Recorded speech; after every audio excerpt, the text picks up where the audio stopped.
بسم اللہ والصلاة والسلام علی رسول اللہ، اما بعد۔ یہ صفحہ نمبر ہے 158 اور آیت نمبر ہے 59۔ اعوذ باللہ من الشیطان الرجیم، بسم اللہ الرحمن الرحیم۔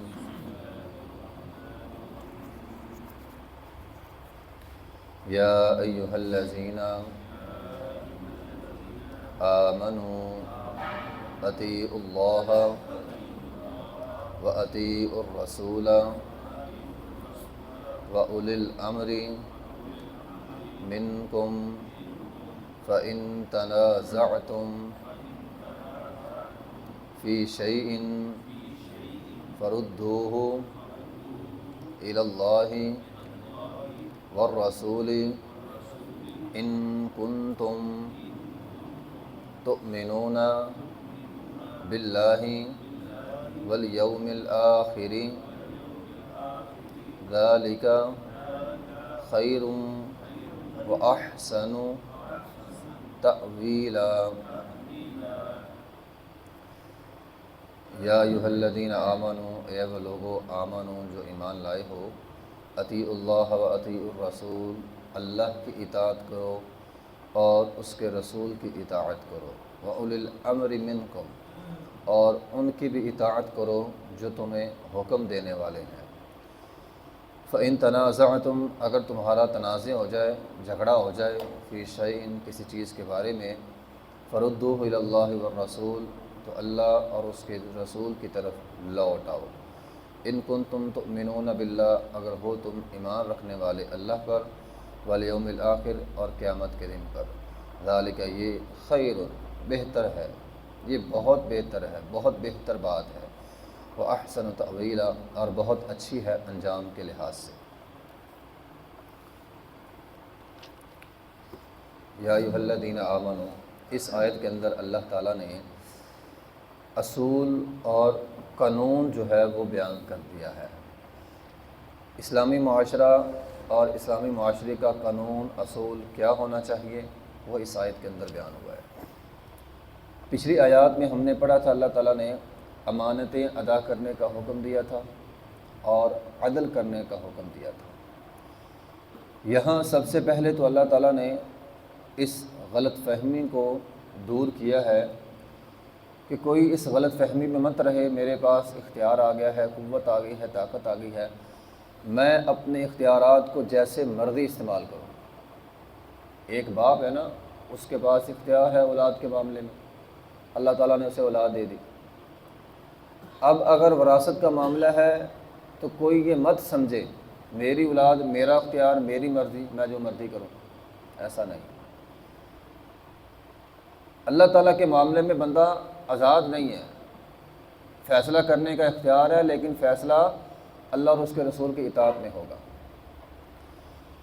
چاہے وہ والدین ہو، چاہے وہ حکمران ہو، چاہے جو بھی ہو۔ تو سب سے پہلے تو کہا اطیعوا اللہ، اللہ کی بات ماننی، ان الحکم الا للہ، اصل حکم ہے ہی اللہ کا، اصل بات ہے اللہ کی بات ماننا ہے۔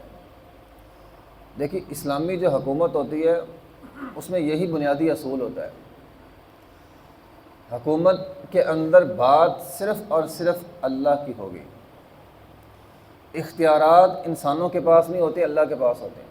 یہ جو ہماری آج کل کی جتنی بھی حکومتیں ہیں نا، اس میں سب سے بڑا مسئلہ یہ ہے، اختیارات انسانوں کے پاس ہوتے ہیں، انسانوں کی اکثریت اگر ایک بات کا فیصلہ کر لے وہ قانون بن جاتی ہے، اور پارلیمنٹ کے اندر قانون بن جاتا ہے، اور پھر وہ قانون اس کو سپریم کورٹ یعنی ہمارے جو جج ہوتے ہیں وہ بھی اس قانون کو فالو کرنے کے پابند ہوتے ہیں، جتنی بھی آج کل کی حکومتیں ہیں۔ لیکن اسلام کے اندر ایسا نہیں ہے۔ اسلام کے اندر اگر پوری امت بھی اللہ کے حکم کے خلاف ہو جائے تو پوری امت کی بات کی کوئی حیثیت نہیں ہے اللہ کی بات کے معاملے میں۔ یہ ہمیں اسلام کہتا ہے۔ تو سب سے پہلی بات ہے اطیع اللہ، اللہ کا حکم ماننا ہے۔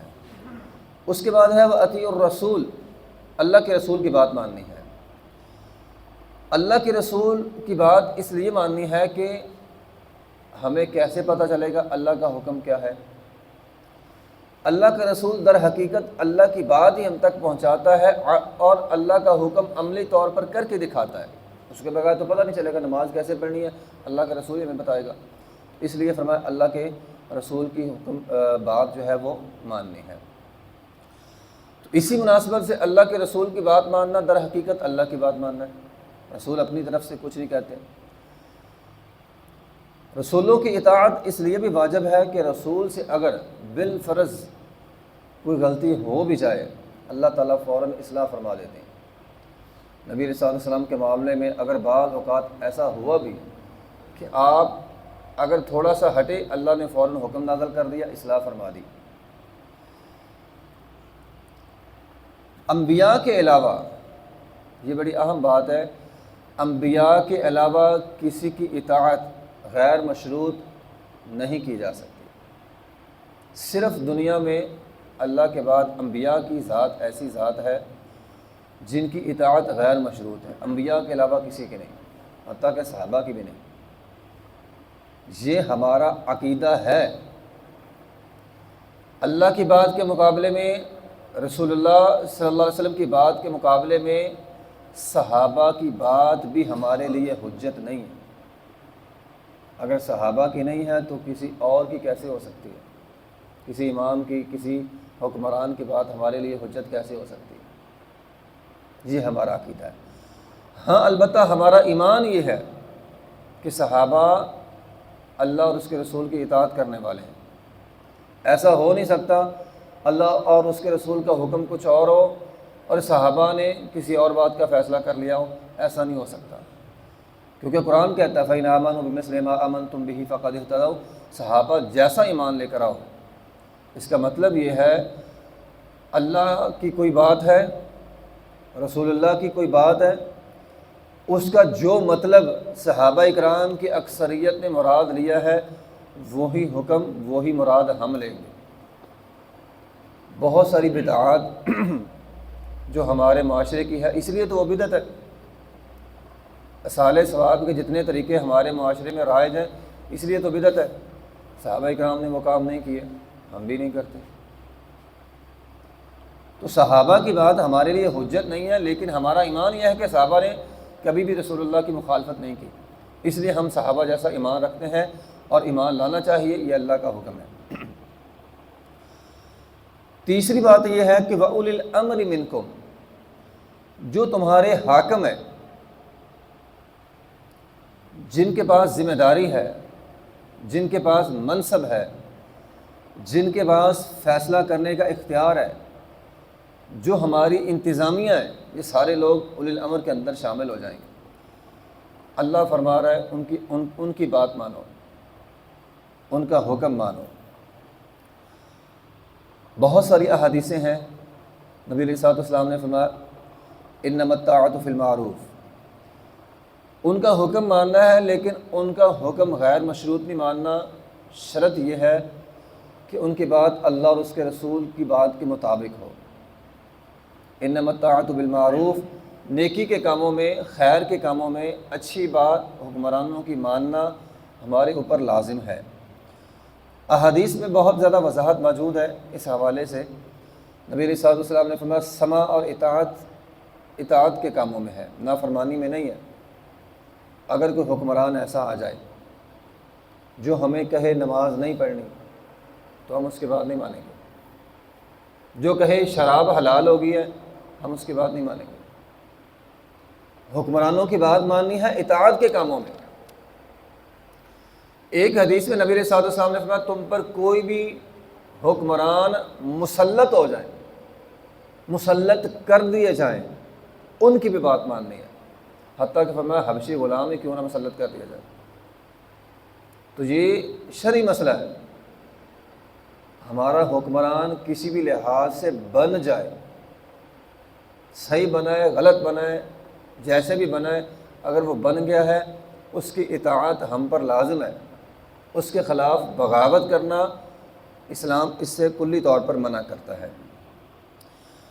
یہ جو آیت کریمہ ہے عبداللہ بن عباس رضی اللہ تعالیٰ فرماتے ہیں، عبداللہ بن حذیفہ رضی اللہ تعالیٰ ایک صحابی تھے، ان کے متعلق نازل ہوئی تھی نبی علیہ الصلوۃ والسلام نے چند لوگوں کو مقرر کیا اور ان کے اوپر ایک انصاری کو امیر بنا دیا، حاکم بنا دیا، اور حکم دیا اپنی اس امیر کی بات ماننی ہے۔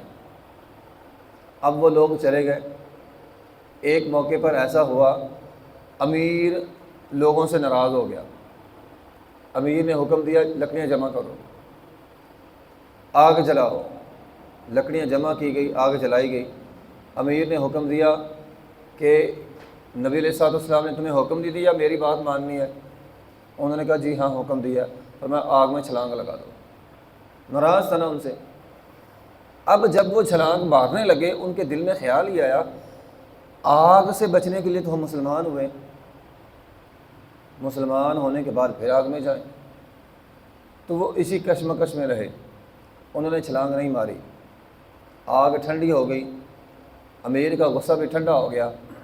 جب وہ واپس آئے نبی علیہ الصلوۃ والسلام کے پاس، آپ علیہ الصلوۃ والسلام نے فرمایا لو دخلوها ما خرجوا منها ابدا، اگر تم آگ میں چھلانگ مار دیتے ہمیشہ ہمیشہ کے لیے جہنم کی آگ میں جاتے۔ تو یہ حدیث بہت بڑی پیغام ہے، خاص طور پہ اس آیت کے حوالے سے ہے کہ امیر کی بات ماننی ہے، اللہ اور اس کے رسول کی اطاعت میں، مخالفت میں ان کی بات نہیں ماننی۔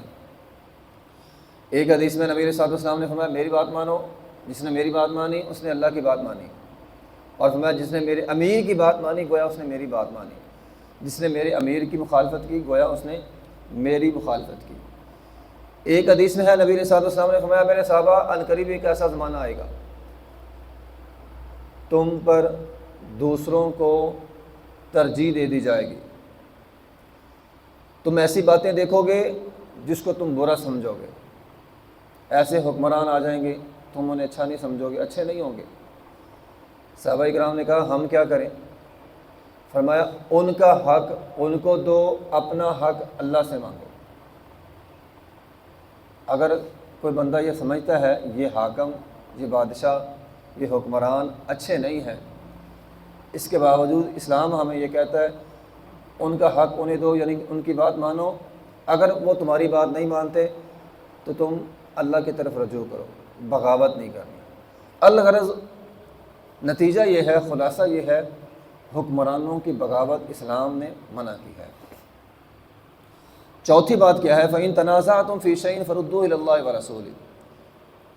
اب قرآن یہ کہتا ہے کہ اگر وہ حکمران جن کی بات ماننے کا تمہیں حکم دیا ہے، اگر ان کے ساتھ تمہارا جھگڑا ہو جائے، تمہیں وہ کوئی اور بات کہیں، اسلام کوئی اور بات کہتا ہے، تم نے فوراً اللہ اور اس کے رسول کی طرف آ جانا ہے۔ اچھا، یہ جو اصول بیان کیا نا، یہ بڑا اہم اصول ہے، چاہے بات حکمرانوں کی ہو، چاہے بات اماموں کی ہو، 12 امام ہوں، 4 امام ہوں، جتنے مرضی امام ہوں، ہم اماموں کی بات مانتے ہیں، امام ابو حنیفہ کی مانتے ہیں، شافعی کی مانتے ہیں، مالکی کی مانتے ہیں، حنابلہ سب کی مانتے ہیں، لیکن جب ان کی بات قرآن اور حدیث کے مخالف آ جائے گی، قرآن یہ کہتا ہے اگر تمہارا جھگڑا ہو جائے اللہ اور اس کے رسول کی طرف آ جاؤ، تو ہم فوراً اللہ اور اس کے رسول کی طرف آ جاتے ہیں۔ ہر امام کی ہم بات مانتے ہیں جو ان کی بات قرآن اور حدیث کے مطابق ہوتی ہے، یعنی معیار قرآن اور حدیث ہے، جس کی بات قرآن اور حدیث کے مطابق ہے ہم مانتے ہیں، جس کی بات قرآن اور حدیث کے مطابق نہیں ہوگی، قرآن کہتا ہے نہیں بات نہیں، ہم ان کی بات جو ہے وہ نہیں مانتے۔ ہمارا اختلاف چاہے مذہبی ہو، چاہے سیاسی ہو، چاہے گھر کا ہو، 2 لوگوں کا تنازع ہو گیا تو حاکم کون ہے؟ قرآن اور حدیث، قرآن اور حدیث کے مطابق جو ہے وہ فیصلہ ہوگا۔ تو یہ بات ہے یہاں پہ، اور آگے فرمایا ان کنتم تؤمنون باللہ والیوم الآخر، یہ 4 اصول بیان کر دیے، بات اللہ کی ماننی ہے، اللہ کے رسول کی ماننی ہے، حکمرانوں کی ماننی ہے، لیکن اگر جھگڑا ہو جائے تو پھر اللہ اور اس کے رسول کی ماننی ہے۔ یہ 4 باتیں، ان کے اندر کوتاہی کرنے والا گویا نہ اللہ پر ایمان رکھتا ہے نہ آخرت کے دن پر ایمان رکھتا ہے۔ تو ان کنتم تؤمنون باللہ والیوم الآخر، اگر اللہ پر ایمان رکھتے ہو، آخرت پر ایمان رکھتے ہو تو یہ 4 اصول سمجھ لو اور ان پر عمل کر لو۔ ذالک خیر، یہ 4 اصول بہتر ہیں، وہ احسن تأویلا، اور انجام کے لحاظ سے بہت اچھا ہے۔ وآخر دعوانا الحمدللہ۔